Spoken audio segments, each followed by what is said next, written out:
Hello everybody and welcome to GriffynRyder and Phantom Menace's Top 10 Final Bosses. How'd you get in my house? Your attic was open. I don't have an attic! I know. Okay, apparently we're doing a countdown. Final bosses? Final bosses. Top 10 final bosses. Top 10. Top 10. Not top 9? Not top 9. Top 11 maybe? Not even top 11. Top 10. But top 10. Okay. We are doing a for sure top 10 final bosses. Why are we doing a for sure top 10 final bosses? Because we feel like it. You know, I believe that final bosses hold something special in our hearts. Final bosses are something that we look forward to in a game. Final bosses should be something challenging, something exciting, something fantastic, something that brings everything that made the game therein great and brings it to a climax, an epic battle for the fate of the world that you feel so fulfilled when you do it. An epic final battle to see which of you is the greater player, the computer or you. Final bosses are the epiphany of the game. They will be remembered as the greatest moment ever to exist in a video game you played that has touched your heart in a way. I got nothing. Yeah, with that, we'll get started.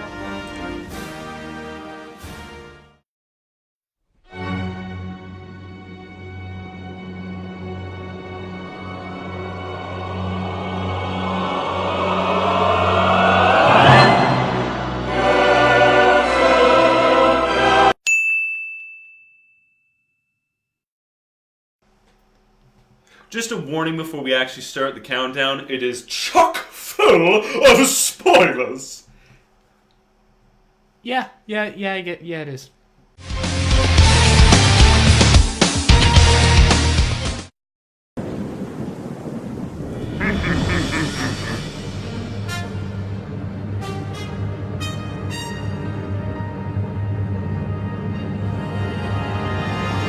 All living things kneel before your master.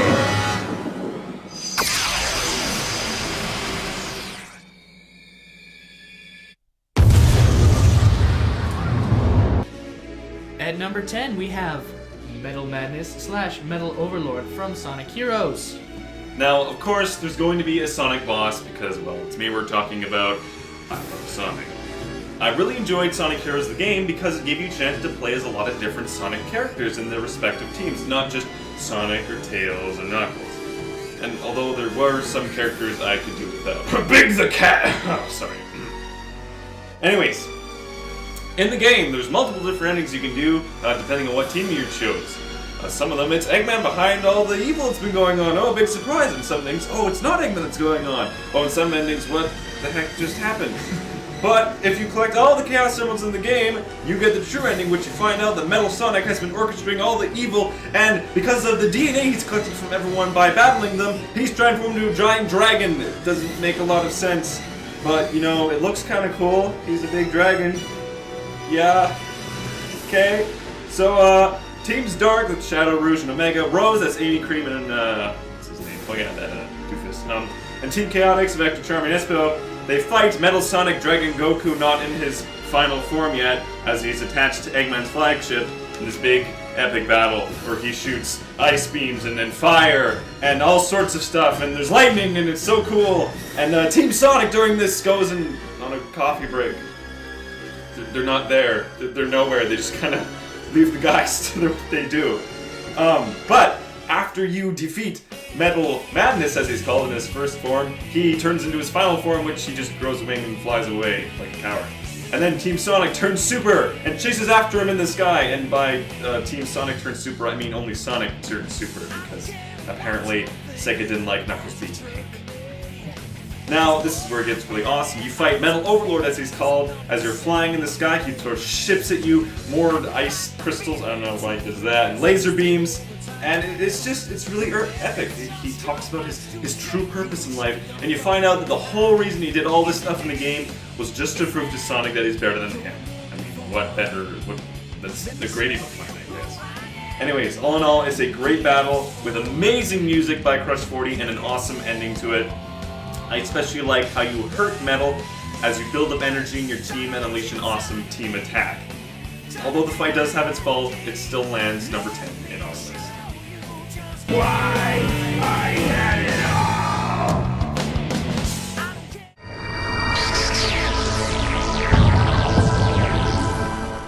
If you want to test that power crystal, why don't you try it on me? I'll stand still, I promise. I like that idea.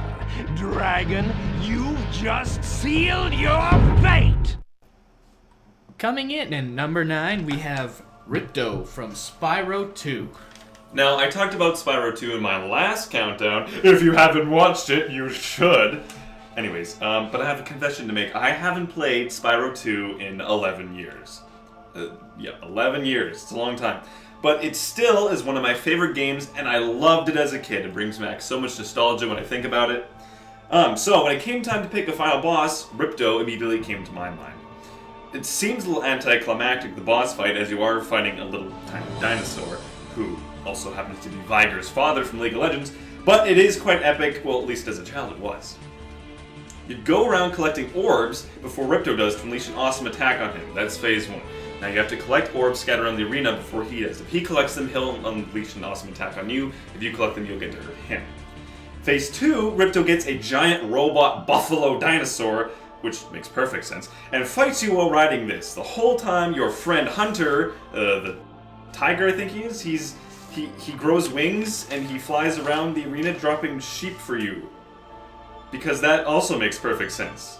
But anyways, after you beat Ripdoe the second time, he climbs on a giant robot pterodactyl and blows up the arena, and he kills Hunter. Like, literally, he shoots Hunter and Hunter falls into the lava, but somehow at the end of the game he comes back. I don't know. Hey, haven't you watched Star Wars? Oh yeah, that's true. For the conclusion, you have to fly around shooting fireballs at him in classic dragon style, and get to watch him fall in the lava. Ah, the memories.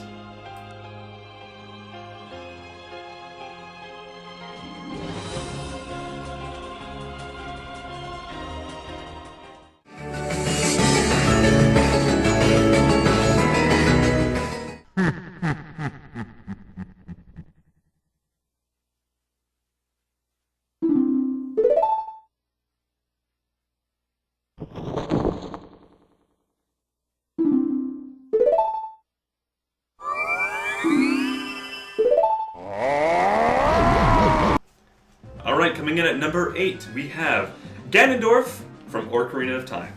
I love Legend of Zelda. They are Really? they are probably my favorite video game series. This boss fight is a classic. I heard so much about it before I even played the game, and I played most of the modern games before I played Ocarina of Time. This is a classic. Bouncing balls of energy back towards a resurrected King of Evil, then shooting him with magical arrows, then attacking him with your sword is awesome. It does get a little bit boring, I will admit that.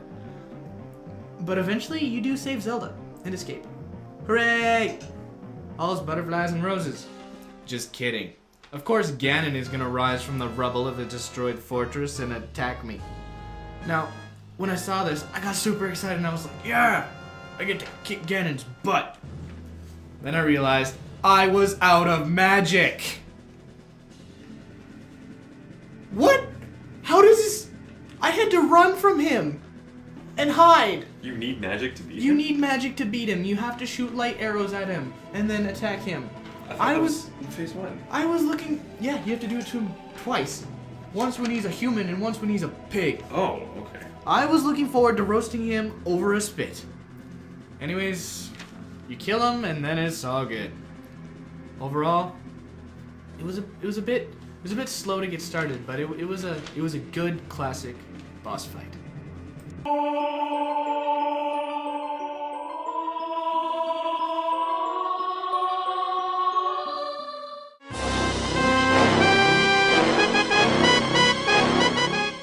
Once again, we shall face each other in single combat, and the victor will decide the fate of the galaxy. Of course. Coming in at the number before 6, or is it after 6? No, the number after 6, that would be 7, we have Malik from Star Wars Knights of the Old Republic. This final boss is a pain in the butt. He basically can heal himself whenever you get his health low enough, making you feel that there's no end to his dastardly reign of his cybernetic jaw implant. I mean, this guy has some serious mechanical face wear. Bane would be jealous. Anyways, You think the Force is your ally? the former apprentice of the character that you're playing as, Darth Revan, who remembers none of this due to Force-induced amnesia, stemming from the rabid fear of the Jedi that their greatest general, that was now a Sith, would turn on them again, completely wiping out the Jedi. The easiest way to breeze through this battle is actually to use the same technique that Malik does. Actually, it's to take the technique and improve upon it. Malik uses a drain ability, which drains the life of Jedi that he has kept in stasis around the room. Now, when he goes to do that, instead of using the respite to use Force Heal or stupid med packs, Death Field is an improved version of Life Drain. So you just go over to where there's 3 or 4 Jedi things, and you just use Death Field, and you immediately heal using the life force of 3 Jedi. Well, you know, they say the friend of my enemy of my enemy of my friend is my frenemy. Yeah. It's kind of a jerk move, but it was a good fight and pretty actually difficult first time. So that's why Malik ranks 7th, just because of the strategy to beat him. It was super epic. And so it ends, as I somehow always knew it must, in darkness. Of course.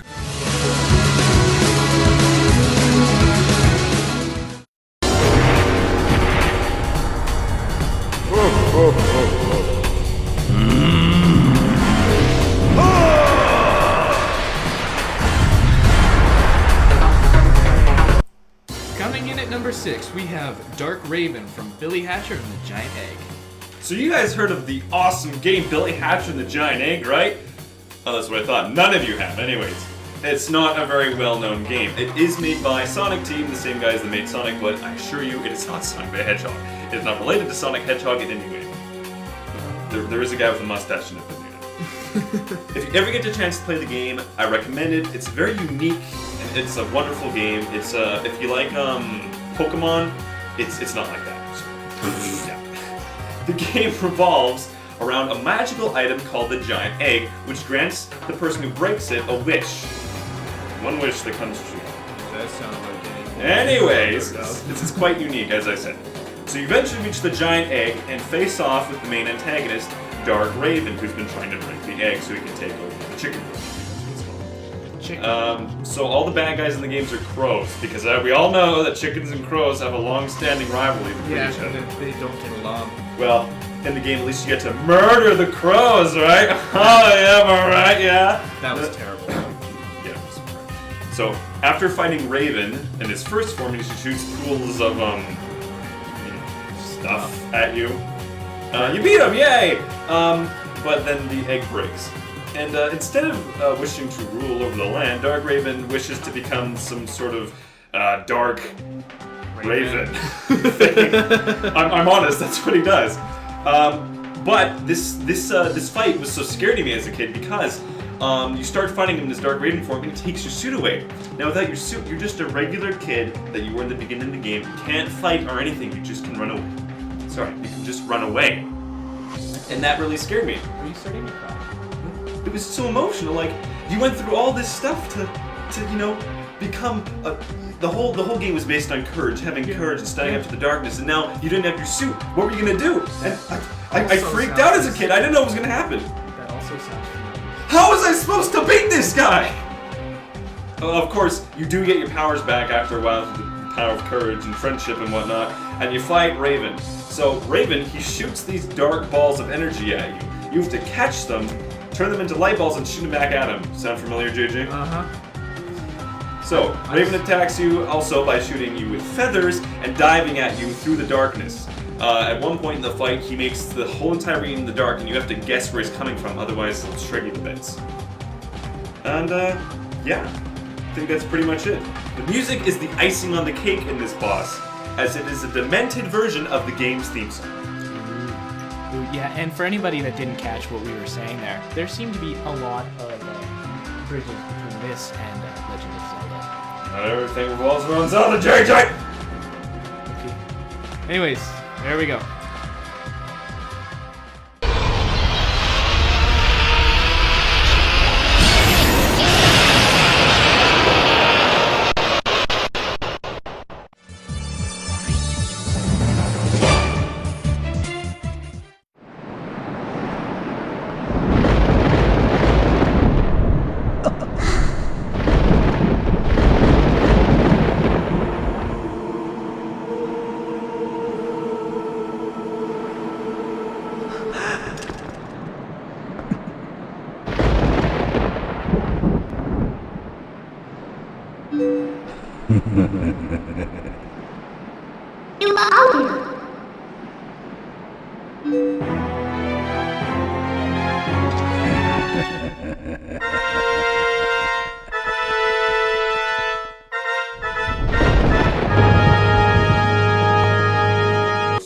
Cuatro, cinco, seis. Yeah, that's right, seis. Number seis. Or how do you say number in Spanish? I don't know. don't And it's Ganondorf from The Legend of Zelda: A Twilight Princess. Another remake of an ancient classic. If you guys have noticed, I have picked a lot of Legend of Zelda. And he's just getting started! I love the entirety of this fight. I mean, you get to play tennis with a cute princess, wrestle with a pig, chase Ganondorf. Hold on, I'm not gonna let that slide. Cute princess? She's possessed by the Lord of Darkness! Her eyes! Those eyes! She's not cute! Continue. When she's not possessed, she's cute. Anyways, you get to chase Ganondorf down, shooting golden arrows at him, and finally fighting him sword to sword. Who doesn't love stuff like that? I mean, and if you ever are in the sword fight part of things, whip out your fishing rod and see how much fun Ganondorf truly is. The hook that you have on it is the most interesting thing in the world, and he wants it. I don't know.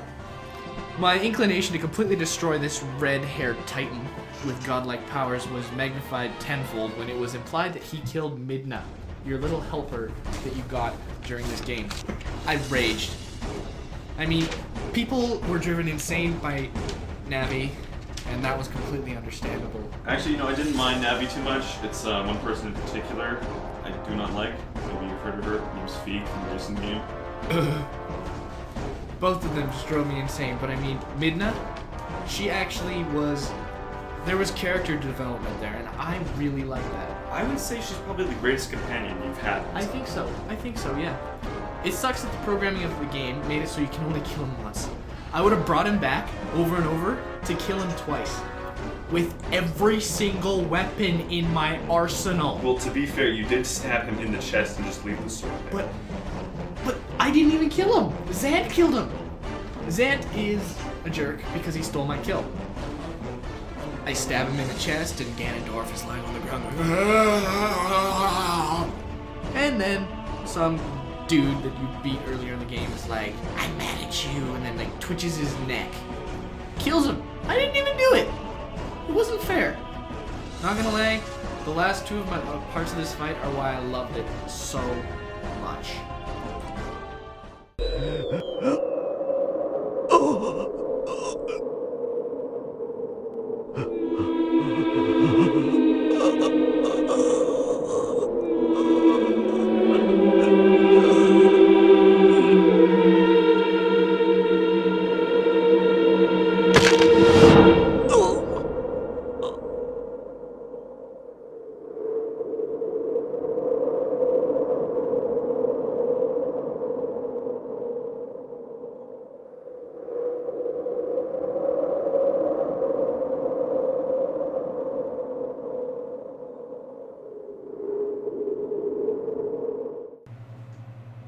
Thanks for watching Bosses 10 through 5, everyone. We're going to do 2 videos for this, seeing as how if this was all in one video, it'd be really long. So the video containing Bosses 4 through 1 will be shown in a few days. And yeah, thanks again for watching. If you enjoyed the video, please give it a like or comment on it. Let us know what we're doing right or wrong. And yeah, if you haven't yet, please subscribe. I mean, if you want to. It's entirely up to you. You might have hated the video and just, I ruined your day. And if so, I apologize.